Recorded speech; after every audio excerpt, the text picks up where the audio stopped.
Welcome back to Believe in Badgers on the Believe Network, presented by betonline.ag and Oakbridge Wealth Management. I'm Matt Perkins, joined as always by Badger legend, the Hebrew Hammer himself, Matt Bernstein. Bernie, how we doing today? Listen, good, man. Excited.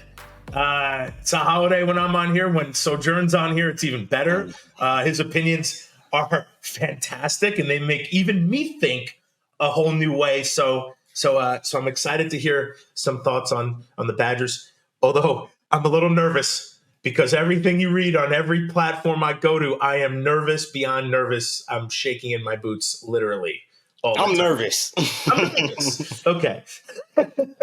I think nervous is probably the best adjective to describe things in general around the state of the program at the moment, despite signing a pretty impressive recruiting class yesterday.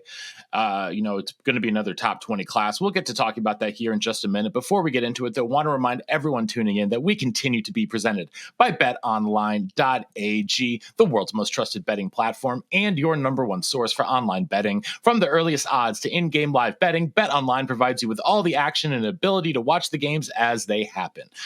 With the largest selection of odds on everything from football, the NBA, and college basketball, NHL to UFC, head on over to BetOnline today. And don't forget to use the promo code BELIEVE for your welcome bonus on your first deposit. That's BLEAV. BetOnline, the game starts here.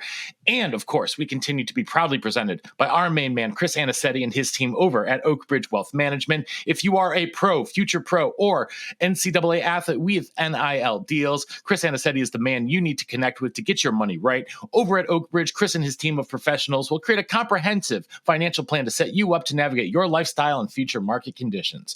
Oakbridge specializes in wealth management for professional athletes. They understand all the pressures that they face on it every single day. Chris and his team will set you up with a bespoke plan to make your money work for you off the field so you can focus on what you do best, perform on the field. Get in touch with Chris on Instagram at OakbridgeWM_Anicetti. That's OakbridgeWM_ANICETE, or head on over to their website at oakbridgewealthmgmt.com. That's Chris Anicetti and Oakbridge Wealth Management. Continue to get your money right. Soj, these freshmen coming in already got to get their money right. They're getting NIL deals left and right now. We got guys going into the portal, getting NIL deals. There was a clip on social media, I think yesterday, the head coach from Boise State was saying he already knows of 11 of his players who have been contacted illegally in the portal, and they've got a championship game this weekend. Guys who aren't even entered the portal, who are just on their team playing this weekend, are getting all this kind of stuff. Dude, it's the Wild West out here, Soj. Just sort of like, what's your take on everything that is happening right now? I guess we'll start with the NIL world and then go down to the Badgers. Yeah, this is college football in today's age. It's so crazy, right? I was looking at all the schools, their recruiting classes and everybody. Oregon racked up, and if we being real, right? Like it came out earlier this year. What is it? Is it Phil Knight?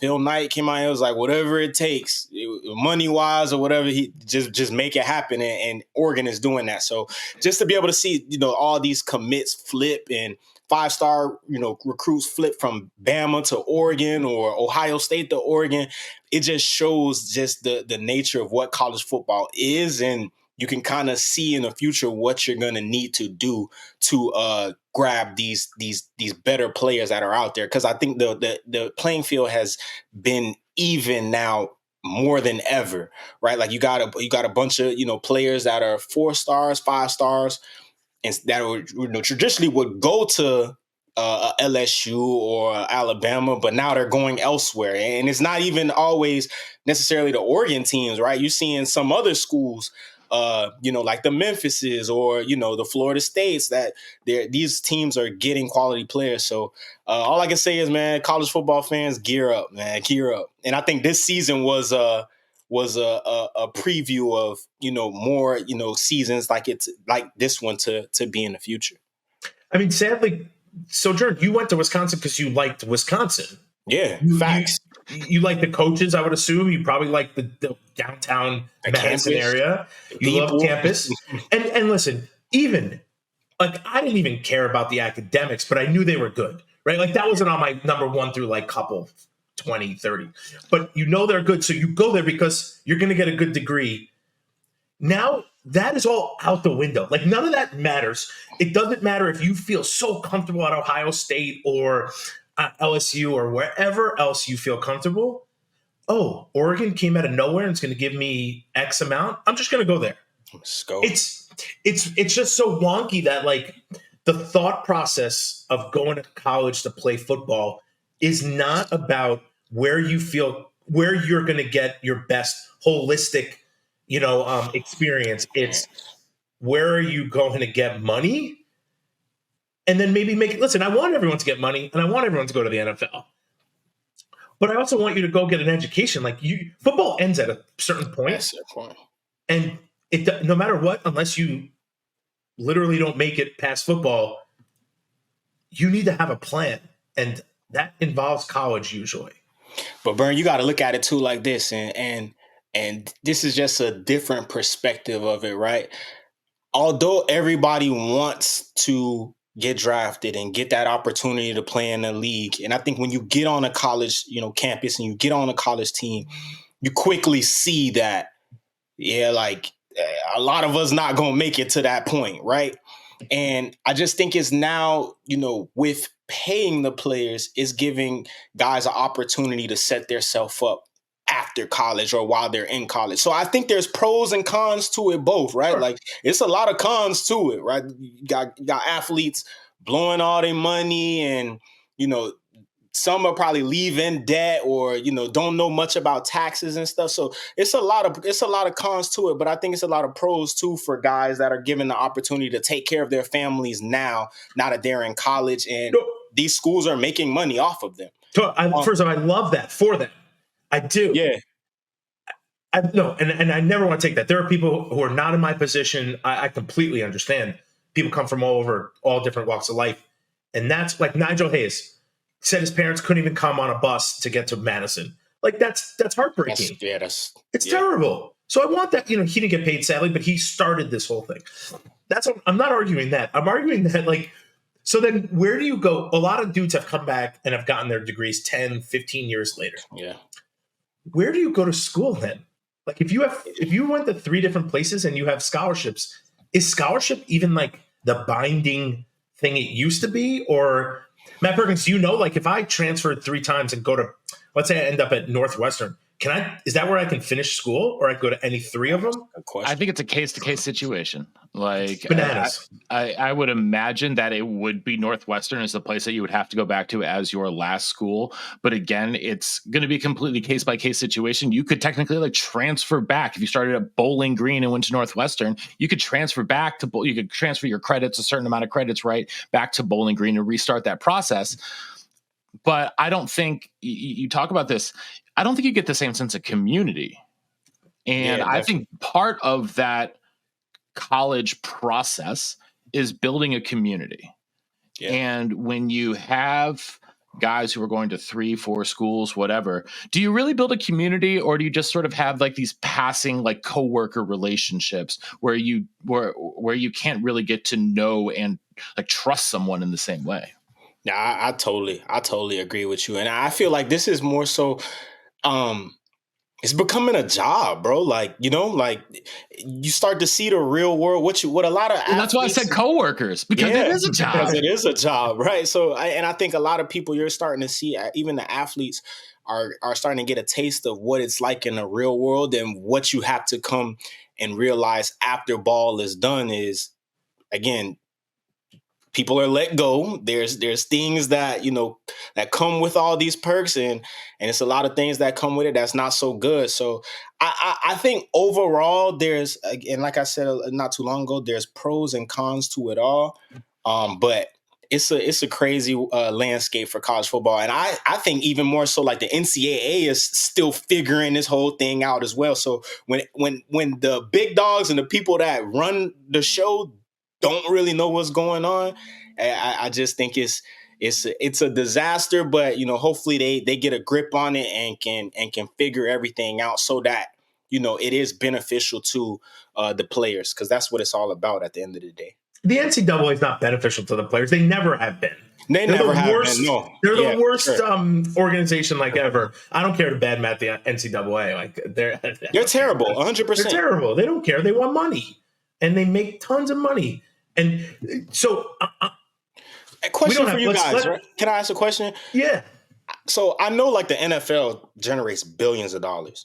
I would assume because I never see the NCAA on there, so it's kind of like to me like I wonder if they're Well, it's because the NCAA themselves aren't generating like a ton of money just for themselves as an entity, right? It's every individual school that is in the NCAA is generating revenue from them. And, the NCAA will take whatever they're, I don't know. I think the NCAA may be considered a nonprofit organization in and of itself as a governing body. I don't know that. Don't quote me on anything.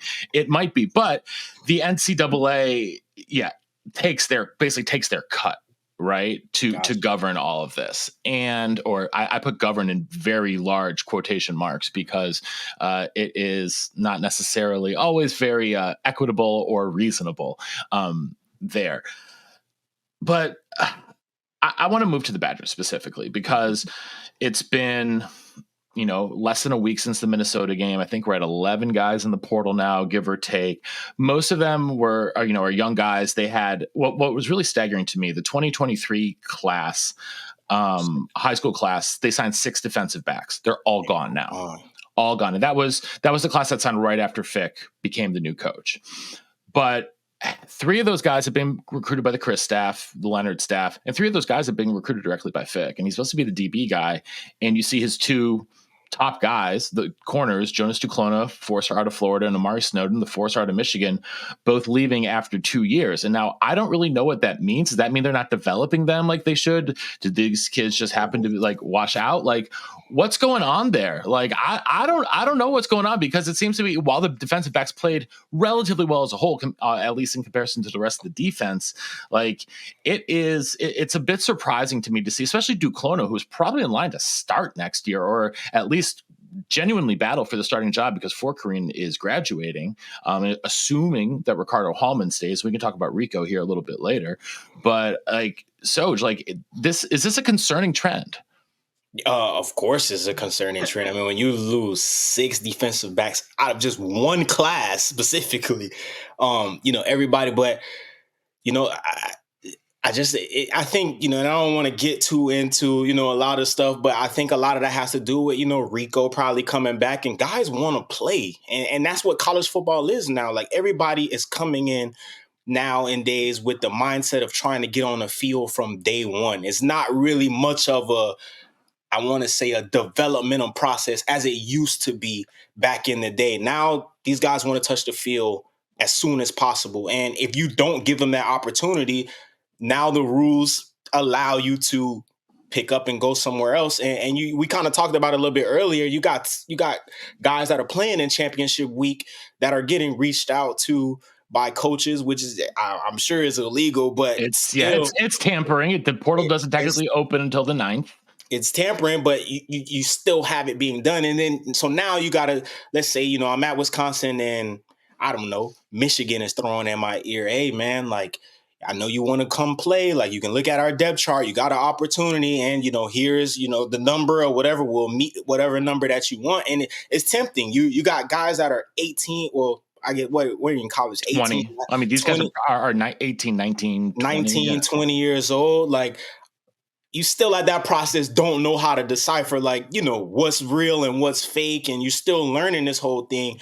So it's tempting, but I think it is very concerning. And I know, as well as us losing, I'm sure we're going out there and we're getting players to, to try to get to come too. So it's a whole process that I think us as former players and people that have got to a school and developed, even no matter how soon or how late that we played, we still had to go through that development and process. And we knew that. We knew coming in, like, okay, these are some guys in front of me that I know I've watched play football. Like, I want to gain their trust. I want to go through the whole process and build that relationship like we talked about not too long ago.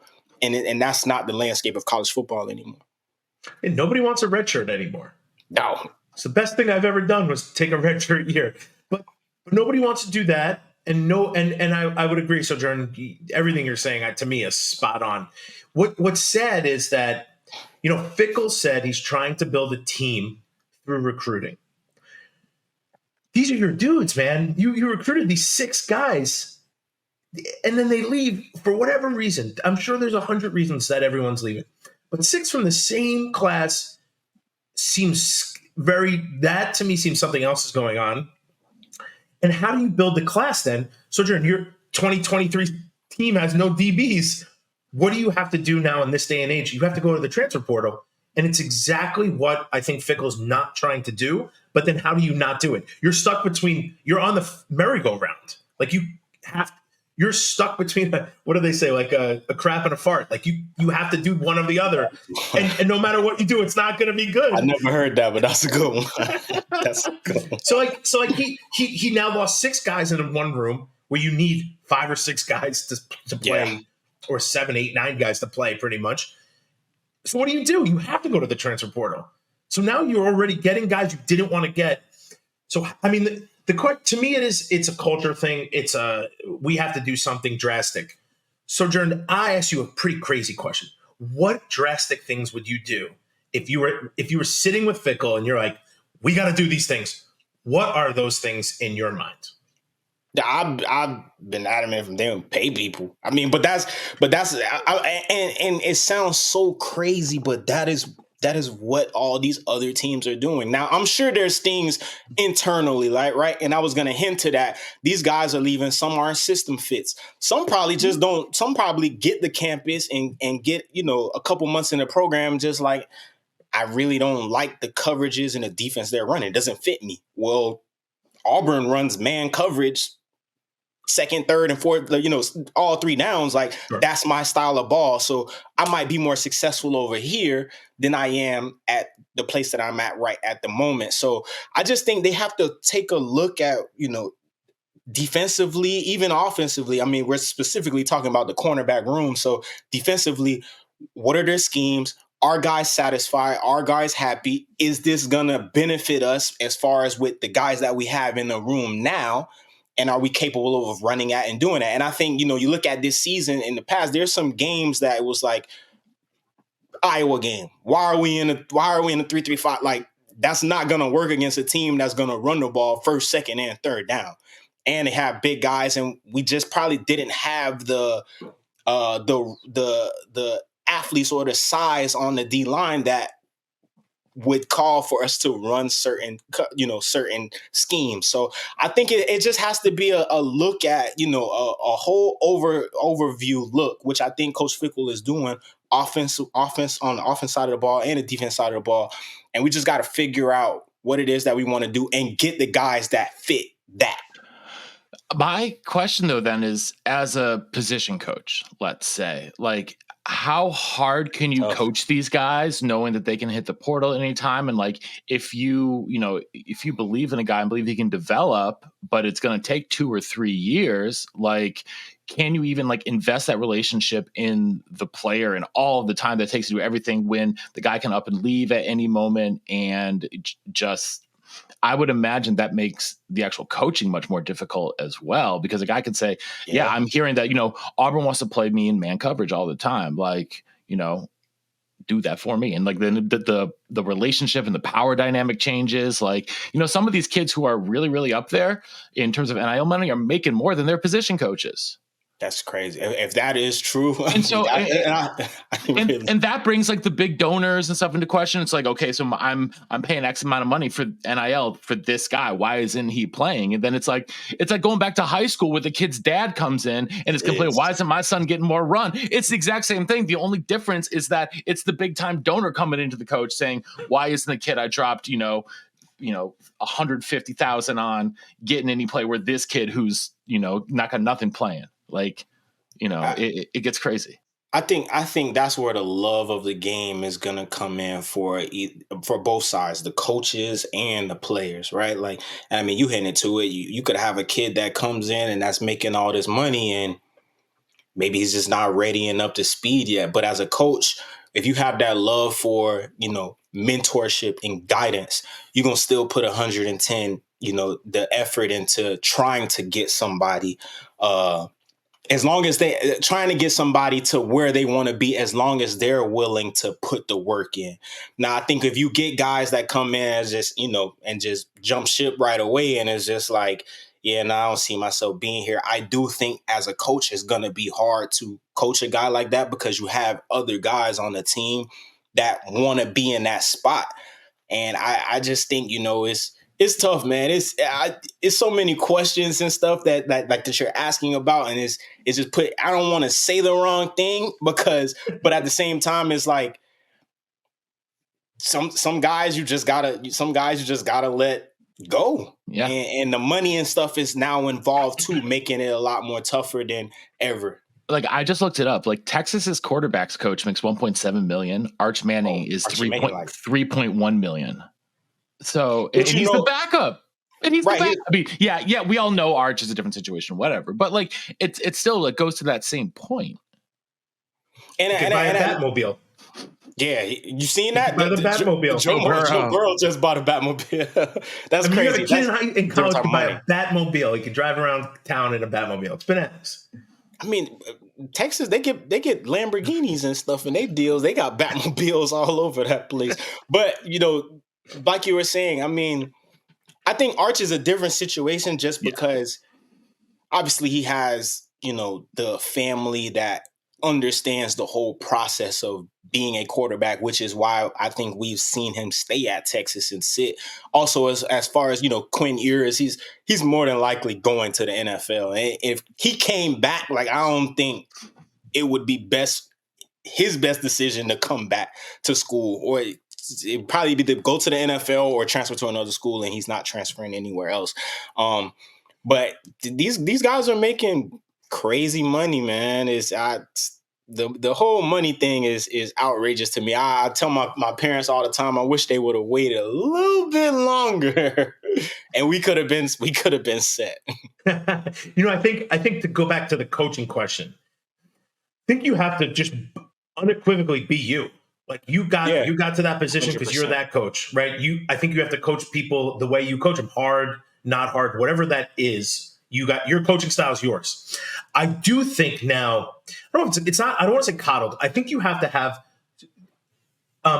very upfront, serious conversations with individuals, right? Hey, listen, man, I want you here. You got to want to be here. You got to buy in. I think this would be my conversation, everyone. You said you wanted to be here. If this is the only year, then go all out. Like, get the best tape you can, because without the best tape and without you doing all the right things, if a coach calls me, I can't be your reference. It's like a job, right? I can't be your reference if you're just going to go out there and jog. Like, you have to buy into this program for this year. I want you here 4 years. Do you think coaches are like? Do you think, I don't know, LSU coaches calling, the corner coach for Bama and saying like, "Hey, what?" The NFL does it. You know that they do it all the time. So they're going to do. The NFL is going to call you at some point. If you transferred 3 times, the NFL is probably calling those coaches, going, "Why? For sure. What did he? Why is he transferring? Is it something he did? Something? Is it academic?" So listen, the NFL cares. I think they do all this as like it's like smoke and mirrors. Like, do they really care? You have to be actually, I was gonna say a murderer, but they literally take murderers onto teams, and as long as you produce on the field, a lot gets overlooked. They don't care.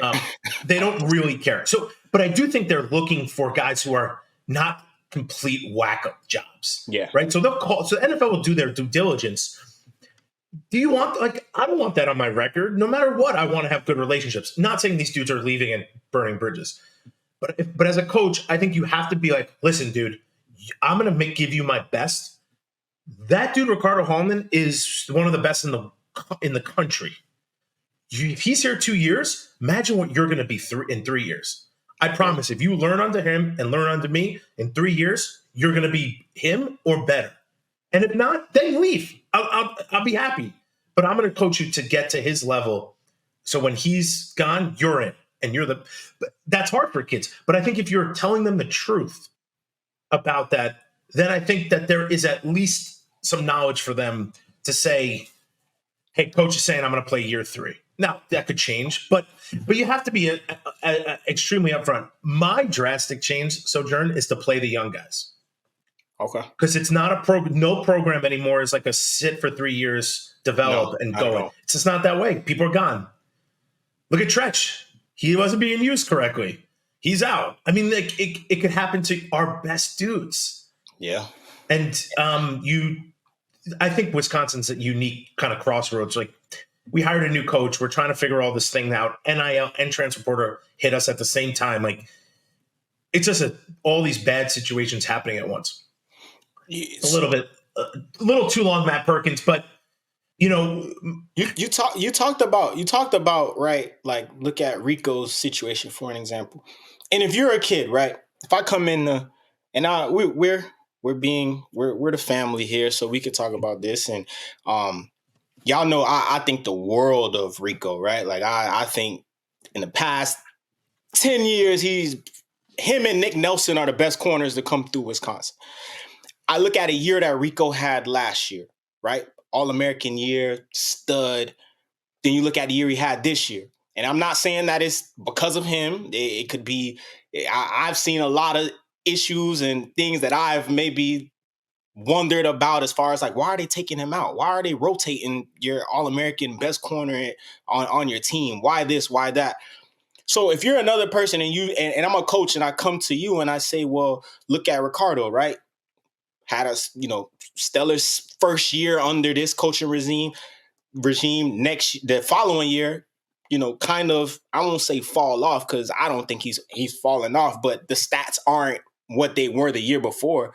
As a kid, do you feel like, is that a coaching issue? Is that a system issue? Like, it's a whole bunch of questions now as far as guys coming in and leaving that's going to be presented, especially if it's shown from your best player in that position group. So I think that's why a lot of people in that group is getting up out of there. And, I could be wrong. I don't, I'm not there every day. I don't know what's going on in and out, but just looking at it, like, some of these people are trying to get to the NFL, and you can see, like, well, if the best player had that year he had the year before, and then this year it looked totally different from him, what's for me to stay here? Like, I need to go somewhere else where it's gonna work. Like, I don't know. It's a lot, though. It's a lot to think, because we were never in this position to think. Never were in this position. If I wanted to leave, like, I'm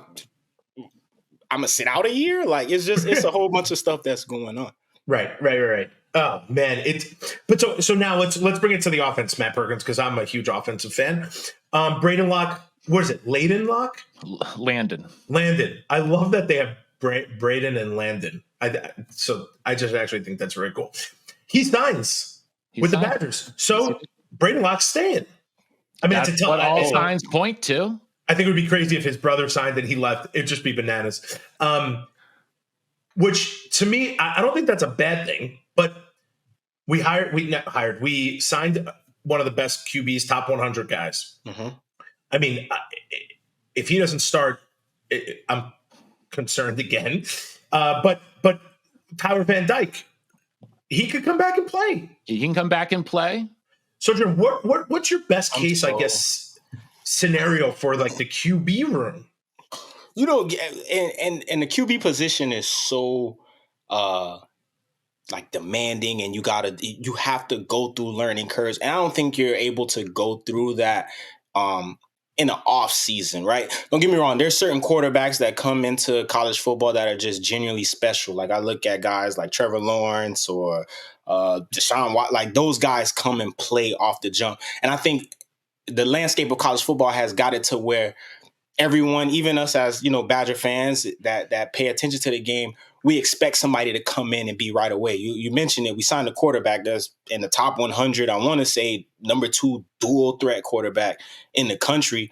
We expect him to come and play right away, right? But there's a learning curve from high school to college. Totally. And we have to give him that grace to be able to learn that. Now, we talk about, is he a starter from day one? And if he's not, we're concerned that he may leave and go to another school. And that's just the way college football is. I think as a coach now, you have to be able to, I want to say, just adapt to any situation that's going to be thrown. And, I know when I was there, like, our coaches talked about that, just being interchangeable and also being able to adapt to the uncontrollables, things that, just happen, right?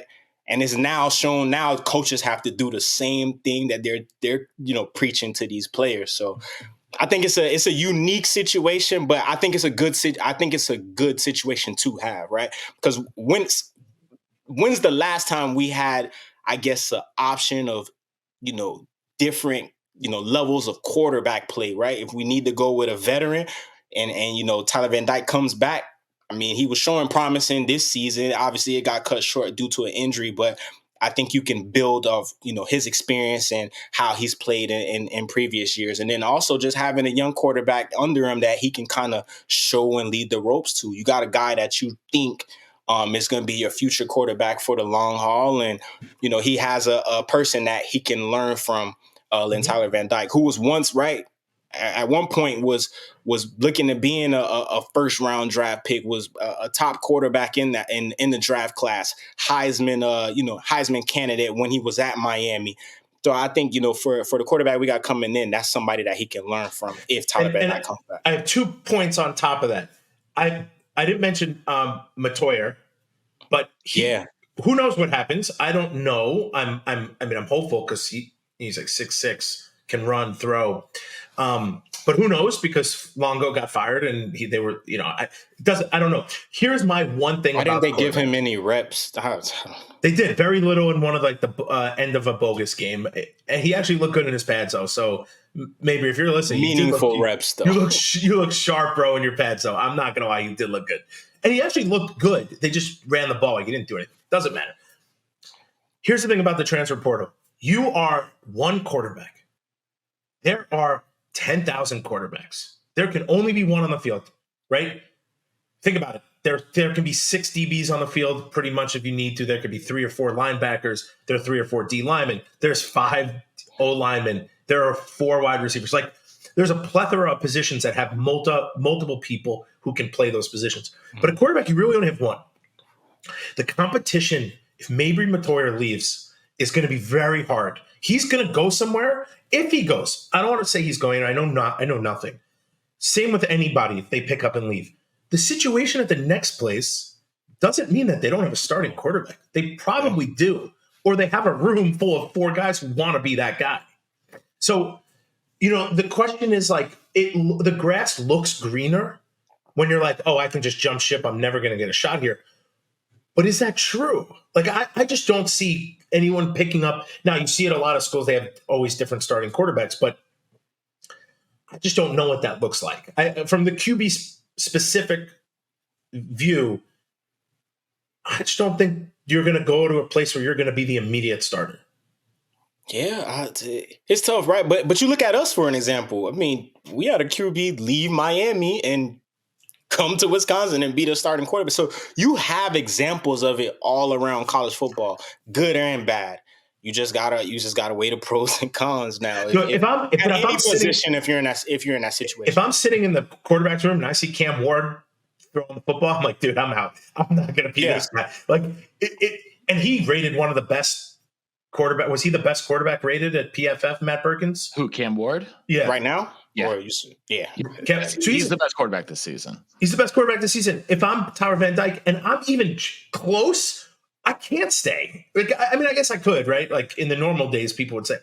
But there was a position open for him. Tyler Van Dyke, I would say, is a different because he is a proven player. Right, he was already done. That's the difference. You're talking about guys who are transferring, who haven't gotten the reps. Maybe they were the high school 4-star or whatever, but they haven't gotten the reps because what you're talking about, Bern, there's only one quarterback on the field. Yeah, that's what. So, listen, I would like for a healthy quarterback competition. Do you think there's healthy quarterback competitions? Though? I think it all depends on the offensive coordinator. I think it all depends on who the offensive coordinator is. And that should be announced here sometime in the next couple of days.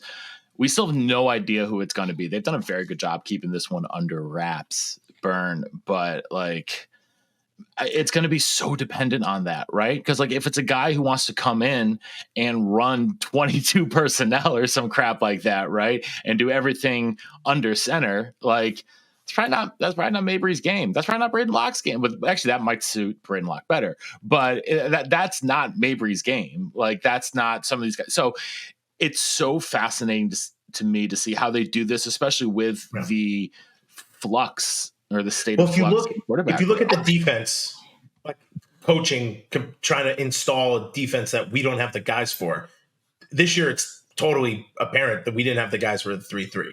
I think if you hire an offensive coordinator that wants to run 22 personnel or 21 or the I formation, we don't have any of the guys who can do that. So then you. I mean, I think that's not a hire that would make sense, right? Like, I'm willing to. We're gonna still be more spread. Like we're gonna be more spread, if anything. But they're gonna mix in, we're gonna see under center. It's gonna be shotgun, but a little bit of mixing of under center. And yes, I think we'll see. Personnel in the shotgun, different personnel. I think we'll see 23. Some of these clips I'm watching on potential head coach or offense coordinators, they're all running 22 personnel out of shotgun or pistol. I think we'll see that. I think we'll see a bastardization of like a bunch of different offenses. I'm good with that. But I don't want someone to come in who's going to be like, I can't use these guys, because I don't want to wait 3, 4, 5 more years to say we're going to recruit more guys because we hired an offensive coordinator. I think that's a mistake. I think we have talent. I mean, everything we're doing in the offseason is saying we're getting talent. We're getting better guys than we've ever gotten. And some of the transfer guys are great talent too. So if we have all this talent, Sojourn, what could possibly be wrong? And to me, it's you can say coaching. I mean, what else could it be? I hate to say it because I always, and you too, as a player, you have faith in your coach, right? Like whatever they say, I almost will jump off a bridge for. But I'm just a little nervous that we're not in, look at this year. We weren't in the right place. We weren't in the right place to win big games, to win little games, to win many games.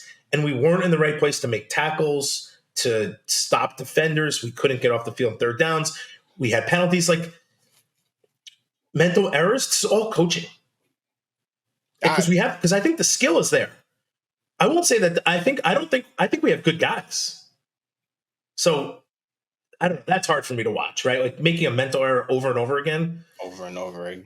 Yeah, I think, and we was talking about like the OC hire, and maybe like if you're a quarterback in that room or even at any other position, you're gonna find out early, right? Mm-hmm. If this is where you need to stay at, or maybe if you need to find a home elsewhere, because. Let's call it what it is. Whoever it is, they've been real quiet about it, but whoever it is that's going to be the OC hire, I'm sure has taken a real deep, in-depth look at the roster, the players he has, who's coming in, who fits what I teach and the system I run. And again, some guys, like you said, you've been seeing a lot of, with potential hires, 22 personnel or, out of the gun under center. So you're going to know in that quarterback room and in other positions if, this is the place that you need to be. I just think it's going to be real, real interesting because we are at a crossroad, right? Where do we need to be in spread? Well, spread didn't work this year because we ran it, and everybody in the world was screaming, "Why are we in the gun on 4th and 1?" and this and that. So it's a really interesting time, I think, offensively and defensively, as far as the coaches that we have, and I just want them to fix it. Because you never want to call for anybody's job, right? Like we're not in that business here. We all wore that motion W, and you want to see the program do the best that it can. And it's just a lot of things that I don't think that traditionally and what we've gone through that we haven't seen Badger football look like. I've never seen it look like that. And even when I came in, I knew that it was certain things, right? We're always going to compete hard. We're always going to, be stronger and mentally tougher than everybody. And I just think certain things that have been embedded in us, we didn't see from this team this year, and that we want them to fix, moving forward. How do you fix that? Coaching. I'll be honest with you. I mean, and again, I'm trying to stay away from saying how I really feel about certain stuff because, again, like I want to go back to UW sometimes. I don't want somebody side-eyeing me just for something that I said, but it starts with coaching. And I think the coaches in that building and in the office the ones that need to fix and adjust things, they know who they are, and this is going to be the year to see it, because year one, right? Year one, you always you get a lot of leeway and grace year one, right? Coming in not fully the guys you recruited, still some guys on the team that was the past coaching's players that were already there, and then you come in, and in year two, it's like you still have guys from the old, coaching staff, but now all these guys have a year under your belt of, learning how you coach the game, learning your philosophies, learning, what makes you tick and what makes you go and what turns you up and what pisses you off. And to see the step back that we took year two, is kind of, discouraging, but you got another year to fix it. And I'll be honest with you, year three is going to be tough under Fick. And I'm not saying that just from, the player standpoint, but you just look at the schedule. The schedule is crazy. So I don't even think it's fair enough to kind of judge him off of year three, right? Like, so I think he gets 2 more years to figure this thing out and get us back to the Badger football that everybody knows that, we've played but previously before.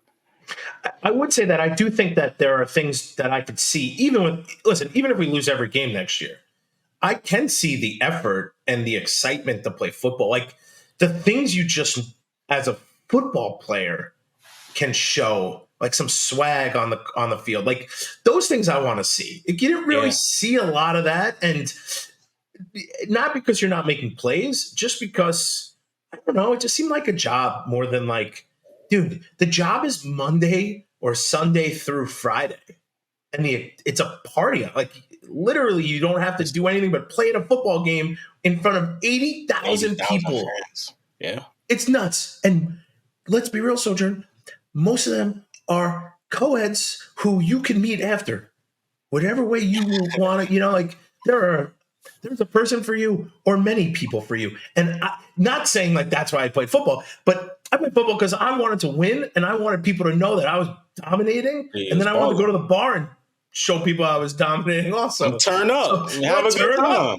And you know what? Win or lose, we used to say, win or lose, we booze. But that's because we didn't lose that much. Right. So, listen, I just think there are things, just the image, the optics of being excited to wear the motion W, to have some swag, to play hard, hit hard, do all those things. And if we lose at the end of the day, so we lose. The way we're losing now is what's upsetting me. And it seems like we're just not doing it the Badger way.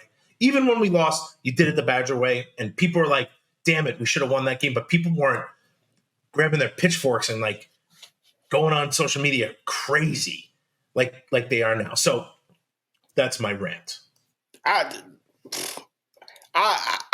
will be honest with you. I am very disappointed in the trophy games. Like not having one trophy in that case is probably the most disappointing thing to me this season, right?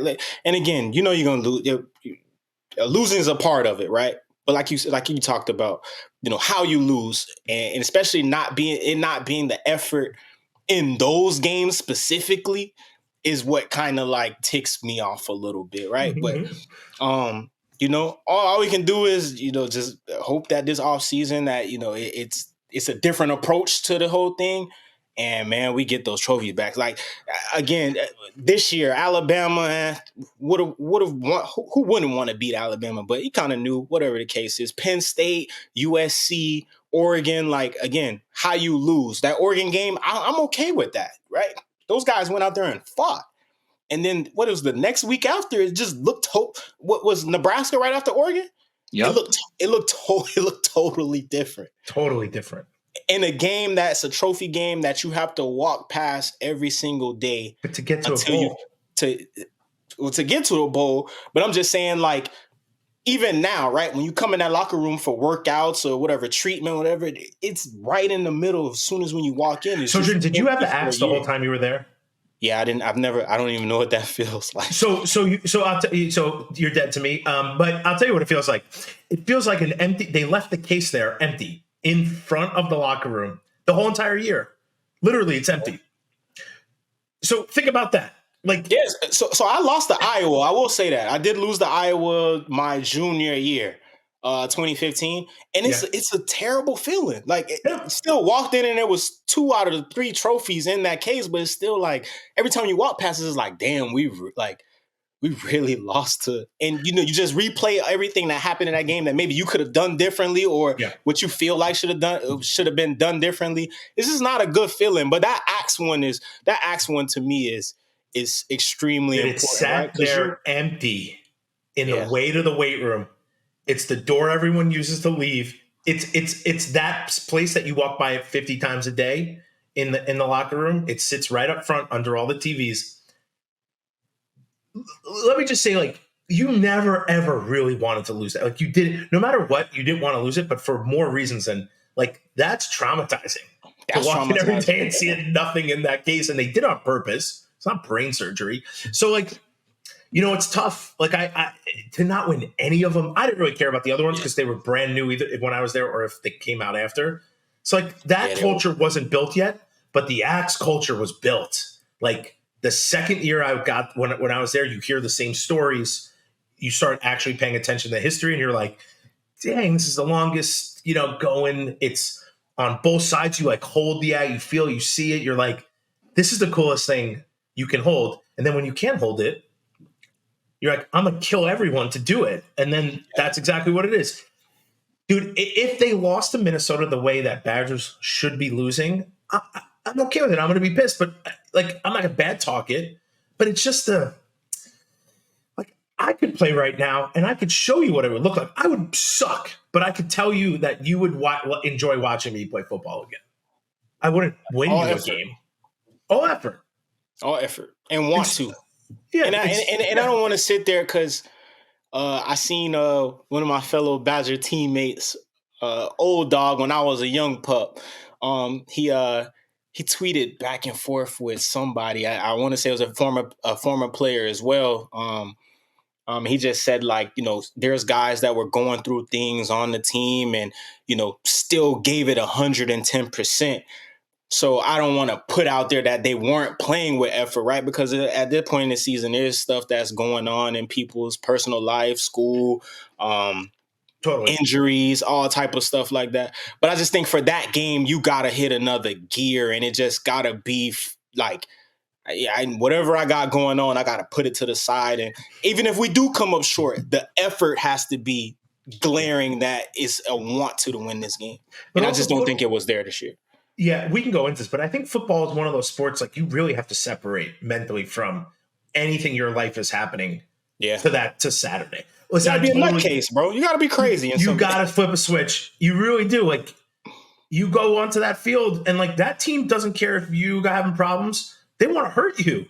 I mean, dude. If you hit some dude going across the middle legally, and that dude didn't get up, like he was alive, but he didn't get up and he couldn't play again, you kind of feel good about yourself. I'm not saying I want to hurt people, but like, dude, your play style said something else. Your play style said you wanted to hurt people. So yes, that did, but that's the switch. Right now, I don't want to hurt anybody. I don't even want to hurt myself. Dude, in 2004, we played at Arizona. I hit this dude on a power, and he went limp, fell straight down. I get called into the O-line coach's room, and I'm like, damn, I screwed up. We didn't play that well. We won by a touchdown. This team sucked. But we played. It poured rain in Arizona, which was bananas. That's crazy, dude. It was crazy. It flooded the field. We had to take a rain delay. Like, come on. But it was nuts. So we go into the room, and this guy's like, "Yo, Bernie, tell me what you did on this play." And it's the play I earhold. This dude literally he blacked out. He went limp on the field and fell straight on the ground. And I was like, Coach, dude, that guy up. And I was like, man, I can't believe that guy played the next play. And you could watch him play the next play. It's bananas because he got knocked out. But this guy was pumped. He's like, I want to see that every time. No one should walk off that field. That's just the thing. It's just so weird that that's like the coaching that was happening. Not in a bad way, but dude, you knew the effort was there. You knew the physicality, the effort, the wanting to play football. Sojourn, if you knock somebody out, they had to take a play off or 2 plays off. You're like, damn, man, I crushed that dude. People be pumped. Well, I think it's a little bit, when I was in, it was a bit, that targeting rule, it kind of deter you from making a lot of some business decisions, right? Do I need to do this? Do I need to do this or not? But yeah, we just got to get back to Badger football, man. We got to get back to Badger football. And we got to keep it as simple. That's as simple and straightforward as it needs to be, right? That can look totally different, because a lot of people's stories under the Bielema era is totally different from my my experience and my stories that I have with having Coach Anderson and then having Coach Chris. And I think Coach Chris and Coach Bielema are kind of somewhat in the same world, but still, I feel like maybe my experience under, Coach Chris and Bielema would have been totally different. But at the same time, it was always one thing that was going to be the same, and it was how we played, which was we're going to be mentally tough than everybody, and we're going to go out there and we're going to compete no matter what, which is why I think, we were able to be in some of the games that we were in, and we were able to fight. And even if we did lose, you still left that game feeling like, you know what, dang, if we lined it up and played another 4 quarters, an hour after this, the game's going to look totally different. Yep. And I just think ball just looks different now for Wisconsin than it's looked ever before. Well, I think that's a good place for us to wrap it up. Make sure that you are checking out Sojourn and James and Warren over on The Money Down twice weekly, getting great guests, doing some great live shows every Monday night, 10 Eastern, 9 Central. Make sure you're tuning in to their YouTube and the Twitter over for that. We appreciate everyone tuning in here to Believe in Badgers on the Believe Network, presented by BetOnline.ag and Oak Ridge Wealth Management. Until next time, on Wisconsin. On Wisconsin. Let's get it back, baby.